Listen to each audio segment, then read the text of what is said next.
What's up mga kasulid? So di anasad ta sa atong panibagong video. For today's video, ang inyong kasulid nga naabot og bais kay kanilaging gikabuyawan nila nga mall diri sa bais mga kasulid. But before ta mo sulod dito mga kasulid, of course magpaalot una ta para presentable ta nga mo sulod dito. Kay maikog ta sa mong entertain na to. Bisag wala ra gud tay panitud na update sa bagong bais karon mga kasulid, nindot na kayo. Bahig na kayo ilang buildings unlike before. Paspas kayo ang progress sa bais. Unya na apa jud sila mall. Balik tas istorya. Nagpaalot tay kuani daan para may nalang tabang-tabang sa atong hitsura para at least first time natong pagsulod sa mall diri sa bais presentable ta. Unya humana unsay tan-aw niyo, okay ra ba? Comment daw bi sa comment section. Ug naabot na jud ta diri sa Metro guys, ano mall bais. Sukad sa pag-opening ani wala pagyud ko kasulod dinhi. Mao na jud ni ang moment of truth. Dako na jud kayo og kausaban aning building sa wala pa kabalog unsay historya aning merkado di bais pa ni sa una. Og gipalit sa Gaisano maong nahimo na kini karong mall. Ug mao pa ni Gaisano Mall sa tibuok Negros Island region mismo diri sa bais. Maong karon pa jud ni sila makakita og gwapo nga mosulod sa ilang mall. Kay karon pamansad ko ni sulod dinhi. Bitaw ang pagsulod nako dinhi na ay dakong katuyuan. Gawa sa musaksi kung unsay naa dinhi mo display sa deko sa akong beauty. Dako naman day kayo og nindot ang sulod niini pero limited gihapon ang display. Kay dili man gud ingon ini ang standard nga size sa building sa Gaisano Mall. Napasubo ra man gud ning building nga kay Mercado de Bais pa man gud ni sauna. Maong limited ra kayo sila. Wala gani sila shield shop diring dapit. Kaysa akong pagpangutana sa gwapa nga tindira wala daw kuno sila. Nasulit jud kayo nako aning pag-adtua. Kay nalibot jud nako ang tibok nilang area. Kay mapataas man o mailalong pertigyong lamya. Isti daghan kong mga kaila. Naa sila daghang lokal ug daghan sa silang import nga mga employees. Presyo jud noon ang ilang mga items diriya. Pero solid kay daghan sad kang makita. Kining akong pag-aria wala ra jud ni siya kwarta-kwarta. Kay suroy ra ni akong tuyo ug mopakita nila. Relasyon jud ning tawhana. Mura ra bag wala kapila gibasted sa una. Bitaw mao ra jud ni akong tuyo diriya para mo saksi sa ilang mga items diriya. Daghan jud sila og mga kapilian diriya. Kay kung daghan ra gud kag kwarta nga mosulod diriya, inigawas nimo wala nagisulod imong bulsa. Kay daghan kayo mga nindot nga items ug mga patsyada. Sigurado gyud nga matintal jud ka. Mapa-appliances man o furnitures ug daghan pa. Sigurado gyud nga mapawaw jud ka. Kay ang imong mga gipangita naa na diriya. Makita gyud nimo ang quality versus quantity sa ilang mga items. Unsa pa inyong gipaabot, hali na mo og pamalit na.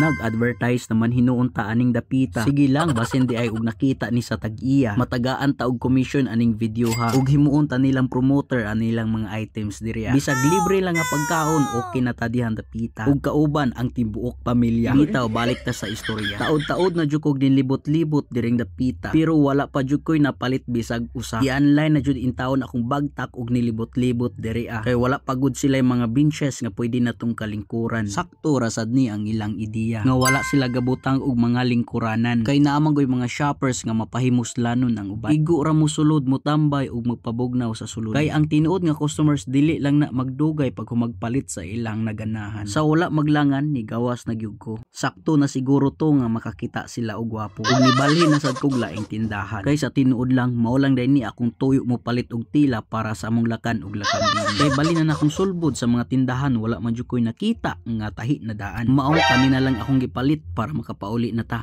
Pertigyong kapuya.